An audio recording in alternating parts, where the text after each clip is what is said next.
Assalamualaikum everyone, this is D1 8th edition, chapter number 13, exercise 13 है, question number 2 हम इसका कर रहे हैं। कहते हैं the table below shows the number of students who play volleyball, basketball and tennis respectively। Sports आपके पास mention है वॉलीबॉल, बास्केटबॉल और टेनिस बॉल का कॉलम, और नंबर ऑफ़ स्टूडेंट हैं 40 और 60 और 50। Complete the pictogram. और यहाँ पर जैसे मैंने पिछले क्वेश्चन में कहा था, क्वेश्चन नंबर 1 में, कि वो आपको सिर्फ बसेस नहीं दे सकते हैं, कुछ भी दे सकते हैं, ट्रायंगल दे सकते हैं, स्क्वायर दे सकते हैं, रेक्टेंगल दे सकते हैं, सर्किल दे सकते हैं। तो इसी तरह से इन्होंने यहाँ पर हमें सर्किल दिया है, और एक सर्किल 10 स्टूडेंट्स को रिप्रेजेंट कर रहा है। तो वॉलीबॉल में अगर 40 लिखा है, 40 रिप्रेजेंट करेगा 40 डिवाइडेड बाय 10, ठीक है। 40 स्टूडेंट्स हैं, इसको 10 से रिप्रेजेंट करना है, तो 10 4 जा 40, तो 4 बॉल्स होनी चाहिए, ठीक है। तो हमारे पास 4 बॉल्स होनी चाहिए, 1 2 3। एक तो पहले से अवेलेबल थी, तो 4 बॉल्स हो गई। बास्केट बॉल्स की 60 हैं स्टूडेंट्स, 60 स्टूडेंट्स को 10 के बंडल्स में हम 10 के बॉल्स में रिप्रेजेंट कर रहे हैं, तो 10 6 जा 60, 6 बॉल्स, तो 1 2 3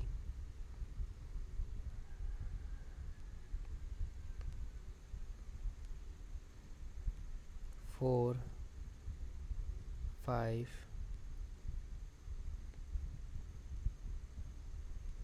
सॉरी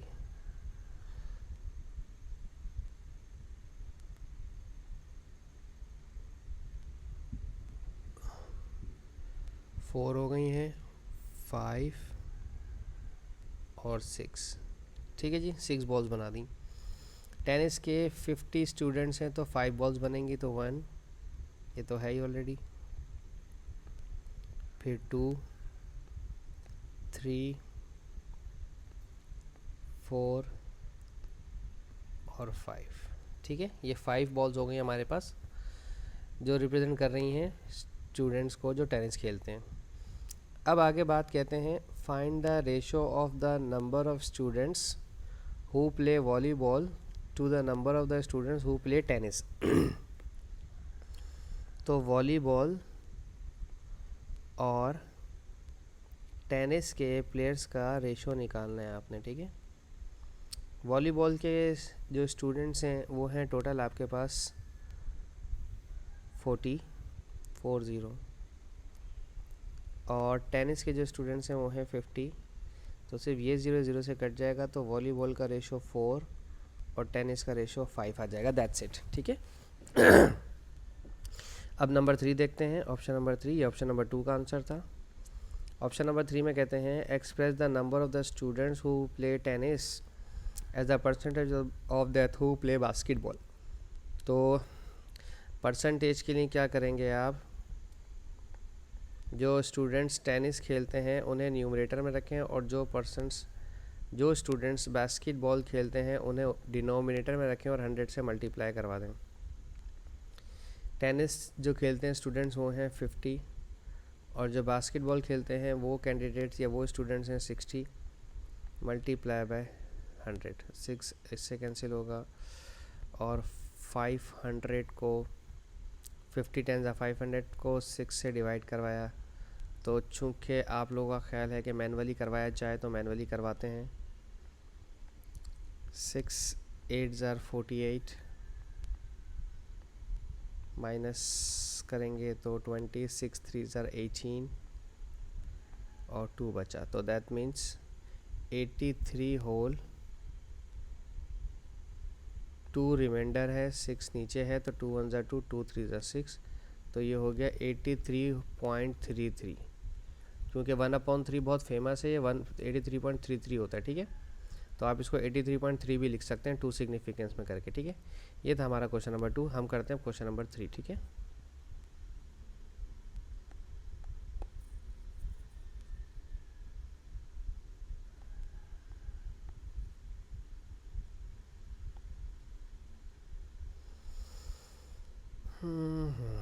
क्वेश्चन 3 में क्या कह रहे हैं,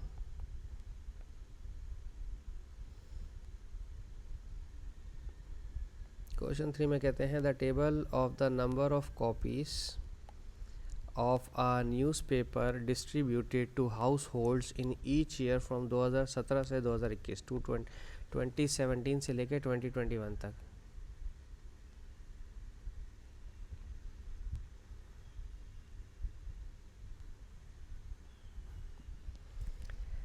ईयर दिए हुए 2017, 2018, 2019, 2020, 2021 और नंबर ऑफ़ कॉपीज़ दिए हैं थाउजेंड्स में 250, 275, 290, 390, 315 और 280। यूज़ अ बार ग्राफ। अच्छा जी, अब आ जाते हैं बार ग्राफ पे। चूँकि पहले बार ग्राफ के बारे में मैंने आपको बताया नहीं, उसके बारे में मैं आपको बताता चलूँ, ठीक है। बार ग्राफ के लिए आपको एक ग्राफ पे बुक के ऊपर एक्स एक्सिस और वाई एक्सिस पे कोई डेटा लिखना पड़ेगा, ठीक है। जैसे लेट सपोज़ यहाँ पर मैं लिख रहा हूँ सब्जेक्ट्स, ठीक है। मेरे सब्जेक्ट्स हैं, ठीक है, बहुत सारे।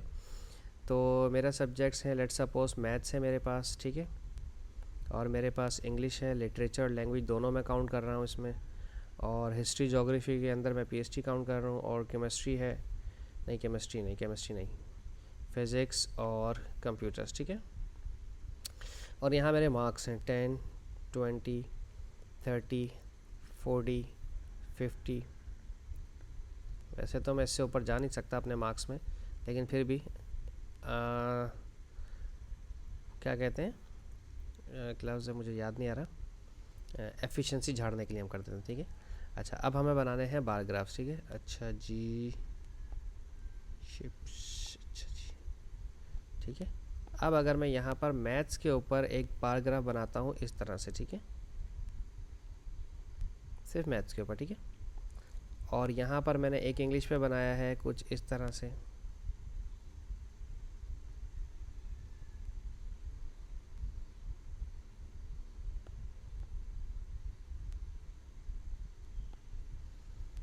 ठीक है जी। और पीएचडी पे भी बना देते हैं फिर,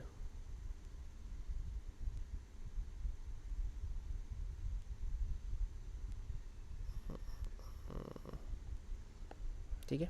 और पीएचडी पे बना देता हूँ मैं, क्योंकि वो उस तरह से बन नहीं रहा जैसा मैं चाह रहा हूँ, बेसिकली कलर्ड हो नहीं रहा, ठीक है। कलर्ड को हम बाद में देख लेंगे। और इसके बाद फिज़िक्स में बना देते हैं हम। ये सिर्फ अभी क्वेश्चन नहीं करवा रहे, मैं सिर्फ समझा रहा हूँ आपको, ठीक है। फिर कंप्यूटर में बना देते हैं हम।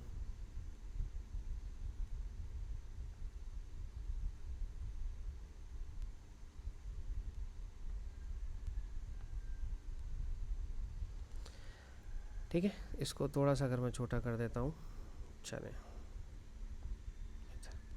अब देखें, अब ये साफ साफ नज़र आ रहा है कि मैथ्स में मेरे 70 मार्क्स हैं, इंग्लिश में मेरे 50 मार्क्स हैं, पीएचडी मेरा 60 तक था तो मेरे 60 मार्क्स हैं, फिज़िक्स में मेरे 30 मार्क्स हैं क्योंकि 30 तक चला, कंप्यूटर में मेरे 80 से कम है तो हम 78 ले लेते हैं, ठीक है, 78 मार्क्स, ठीक है। थोड़ा सा 80 से नीचे अगर आप गौर करें तो बार ग्राफ सिर्फ रिप्रेजेंट करता है किसी डेटा को, ठीक है।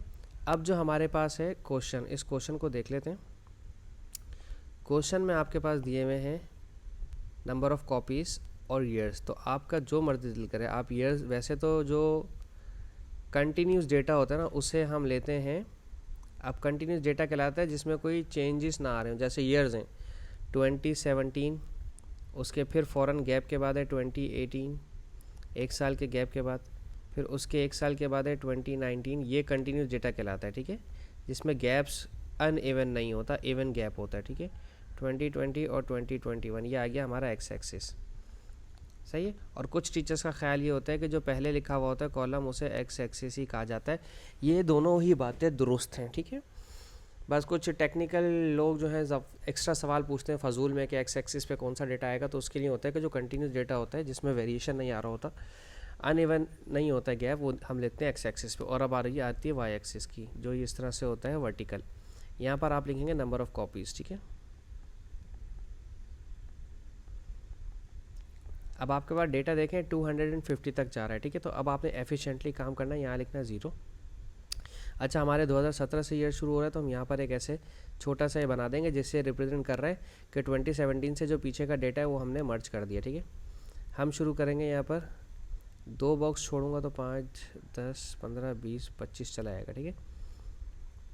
5, 10, 15, 20, 25, ये 2 बॉक्स छोड़े तो यहाँ पर हम लिखेंगे 50, फिर 2 बॉक्स छोड़े तो लिखेंगे हम 100, फिर 2 बॉक्स छोड़े तो हम लिखेंगे 150, फिर 2 बॉक्स छोड़े तो हम लिखेंगे 200, और फिर 2 बॉक्स छोड़े तो हम लिखेंगे 250। अब मेरा देखें, अगर आप थोड़ा सा ग्राफ देखें, थोड़ा सा मुझे ग्राफ कम पड़ दीजिएगा, तो मैं क्या करूँगा, थोड़ा सा इसको नीचे कर लेते हैं, ठीक है।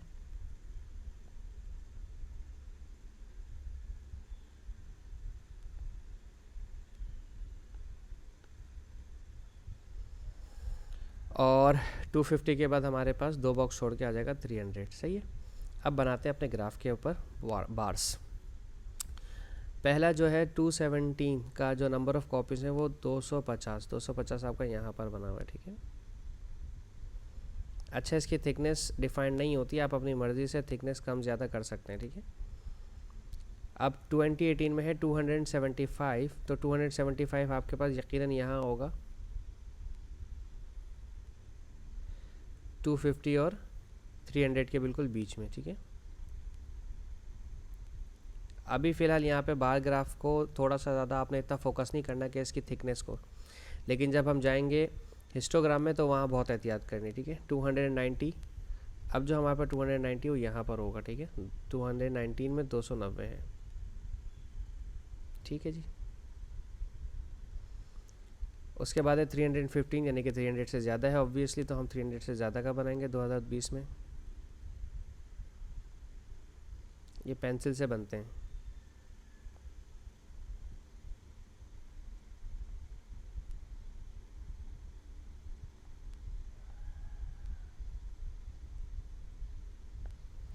और उसके बाद है 280 आपके पास 300 से नीचे नीचे बनेंगे, सॉरी।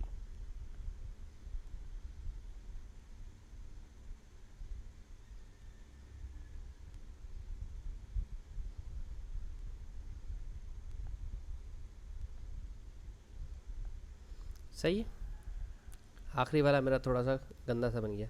अच्छा, अब अगर आप इसके अंदर शेड कर देते हैं ना तो ये ज़्यादा प्रोमिनेंट हो जाता है, सही। कुछ टीचर शेड करवा भी देते हैं, कुछ टीचर शेड नहीं करवाते हैं। मेरा मानना है कि शेड कर दें तो आपकी पिक्चर और ज़्यादा डिफाइंड हो जाती है। जितनी ज़्यादा डिफाइंड पिक्चर होगी उतना ज़्यादा टीचर को अंडरस्टैंड करने में आसानी होगी कि आपने क्या किया है, सही है। अब देखें, अब क्लियर नज़र आ रही पिक्चर। अब आप थोड़ा सा स्क्रीन से फेस को दूर करके देखें, आपको ज़्यादा पिक्चर डिफाइंड नज़र आएगी एज़ कम्पेयर टू प्रीवियस, अगर मैंने सिर्फ लाइंस बना दी थी तो, ठीक है जी। होप सो मैं आपको समझाने में कामयाब हूँ। Thank you so much for watching my channel. अल्लाह हाफिज़।